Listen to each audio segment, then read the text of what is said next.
Welcome everyone to another Ref Brandon and the Todd Family YouTube video.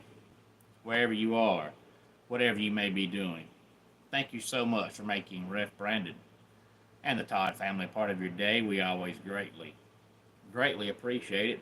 If you jump on here live here on this Monday evening, which is the last day of June, feel free to leave a comment in the comment section down below. Make sure you give the video a like, a thumbs up. If you have not yet subscribed, please do so and share the video on all social media platforms. Now, everybody out there that knows anything at all about college football, you know that, not counting, good evening, Keveron, glad to have you here. And July's your birthday month, so happy early birthday to you. You know that Phil Steele is the best college football guru out there. And I'm not talking about the supposed, like, ESPN people that just say stupid stuff just to get your attention. I mean, the experts out there that actually know what they're talking about and don't just say stuff to see your reaction and say the most off-the-wall stuff just to get you to watch. I mean, people that actually know the sport. Phil Steele's the best one out there, and he has been for years. You know, every year, come usually around this time, usually starts end of May up until the end of July, there's about 15 to 20 college football magazines that come out, and most of them are 70, 75 pages, whereas Phil Steele's football magazine has about 500. So that tells you that he knows his stuff. He doesn't just put out an article about a team and it's one paragraph. Each team he gives 4 or 5 pages of his opinion and why he feels that way. He doesn't favor a certain team. He doesn't favor a certain conference. You can't even tell by the magazine or by hearing Phil Steele go on these radio shows every year who his team is, because you don't know, because he's straight down the middle. He doesn't favor a certain team or a certain conference, which, if you don't know, that's the way it's supposed to be. When you're a college football writer or NBA writer, college basketball writer, whatever the sport may be, you're not supposed to favor a certain team or a certain conference. You're supposed to call things like you see them. That's what Phil Steele does. Hey there, Maddie. Glad to have you here on this Monday night. Feel free to give the video a like and a thumbs up and tell your friends, tell your family about the channel. And Maddie, we're fixing to talk some college football, more specifically Phil Steele, which is why I spent the last 2 minutes talking about Phil Steele. Hey there, Mike. Glad to have you here. But Phil Steele, apparently his magazine's out. I have not seen it. I have not been to a magazine store lately, but I've tried to get better, and when I see these things, actually buy them. Usually, most of the time, every year, the one that I buy, if I buy one, is Phil Steele. I'm not going to buy Athlon or Lindy's or Sporting News, because I can buy Phil Steele's and you're going to learn more in that one magazine than you're going to learn from the other 10 combined. But when I was younger, what I would do is I would go to whatever the local magazine bookstore was at the time, and I would go to the magazine section and I would find Phil Steele's magazine, and I would find me a bench or a chair, whatever's in that establishment, and I would sit down and read the entire magazine and memorize everything that I wanted to know, that I thought was important, and put the magazine back and not buy it. Hey there, Miguel. Glad to have you here. And that way I would save myself the money. But as I've gotten older, I try to help the local businesses and things like that. So if I go in there and I see the magazine, I'll buy it. I'm not going to go out of my way to buy a magazine, but if I go to a store and they have the magazine and I see it, I'll buy it. But if I'm going to buy one, it's Phil Steele. But I did get on Google this morning, and I found out that Phil Steele, I'm talking college football, Miguel. Phil Steele has released his predicted finishing order for the SEC and the ACC. Now, I would assume if I would have looked, I probably could have also found his finishing order for the Big Ten and Big 12, but I saw this was listed together since most of these are teams that are in the southern United States. So it was the predicted order of finish according to Phil Steele for the ACC and the SEC. Now, Google kind of shortened it up some, so it didn't tell me what each team's record was going to be. It just had their predicted order of finish according to Phil Steele. So I'm going to give you 1 through 16 for the SEC and 1 through 17 for the ACC. And as always, any thoughts on it, please feel free to let me know. By the way, if you hear any noise in the background, it's my twin boys. Normally, they're sound asleep by now, but they decided they wanted to be big boys and stay up late tonight. So they're up and they're wide open. So if you hear any commotion, it would be my twin boys. But first, let's do the SEC. And this shouldn't be a surprise because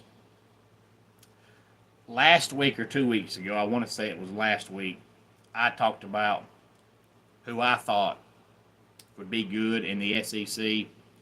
And I even talked about somebody, I forget who it was, but somebody had released the over-under win total for every team in the SEC. And you had Georgia and Texas, and I want to say Alabama at the top. And then at the bottom, you had Kentucky and Mississippi State. But every other team right in the middle from like slot 4 through, I think, slot 14 was picked between 6 wins and 9 wins. So basically, the very top of the SEC is supposed to be really good, and then the very, very bottom is supposed to be awful. But in between, it's just a bunch of average teams, and that's basically the same thing Phil still has. He's got Georgia as the best team in the SEC, Texas, number 2, Alabama, 3, and then he's got Oklahoma, LSU, and Texas A&M all finishing in a tie for 4th place. Florida, Ole Miss, and Tennessee all finishing tied in 7th place. And then South Carolina and Auburn tie for 10th. And then Arkansas and Missouri tie for 12th. And then you got Vanderbilt 14th, Kentucky 15th, and Mississippi State 16th. So just like that over-under win total, it's pretty much the same thing here. Now, of course, you have to say tied because, all these teams are not going to play each other. So it's going to come down to tiebreakers. But you've got Georgia, Texas, and Alabama at the top. And then you've got Vanderbilt, Kentucky, and Mississippi State at the bottom. And then right in the middle, 4 through 13, is just a bunch of average teams. So we'll see how accurate he is on that. But that's about the same thing as the over-under win total I saw a couple of weeks ago. But as I said, this article, and I found it on Google, it just gave the finishing order. It didn't have their actual win-loss record. But you would think if Georgia's 1, Texas 2, Bama's 3, those 3 teams are probably picked to go 10-2 or 9-3. And then Mississippi State at the bottom is probably going to be a 4-win team, maybe. I mean, they're awful. And Kentucky and Vanderbilt might be 5-win teams, maybe. But Oklahoma, all the way down to Missouri, every one of those teams are going to win between 6 and 9 games. So I can see 5 teams having the same record. or 4 teams having the same record. But on to the ACC, of course, it's got 17 teams, which sounds weird. But you've got Clemson, according to Phil Steele, winning the ACC. SMU, 2. Miami, 3.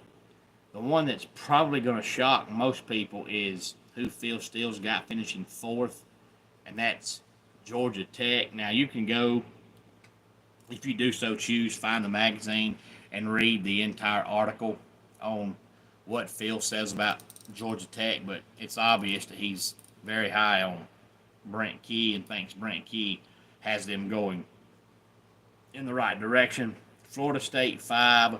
Louisville, 6. North Carolina, 7. Pittsburgh, 8.